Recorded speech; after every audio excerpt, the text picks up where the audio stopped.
તમામની વચ્ચે ખૂબ મોટા સમાચાર। હર્ષ સંઘવીને ટેલિફોનિક જાણ કરવામાં આવી છે। ગૃહ રાજ્યમંત્રી હતા એ હર્ષ સંઘવીને ટેલિફોનિક જાણ કરવામાં આવી છે। સીએમએ હર્ષ સંઘવીને ફોન કરીને જાણ કરી છે। કેબિનેટના શપથ લેવા માટે હર્ષ સંઘવીને ફોન આવ્યો છે। કેબિનેટ કક્ષાના કેબિનેટના શપથ લેવા માટે હર્ષ સંઘવીને ફોન આવ્યો છે।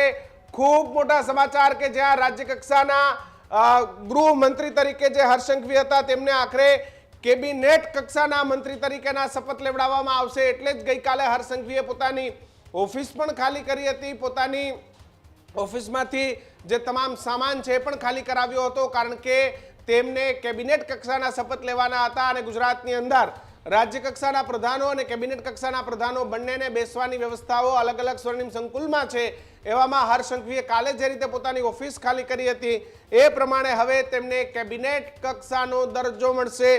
11:30 વાગ્યાની આજુબાજુમાં મંત્રીમંડળના શપથ સમારોહને લઈ અને ગાંધીનગરની અંદર તમામ તૈયારીઓ હાથ ધરવામાં આવી છે।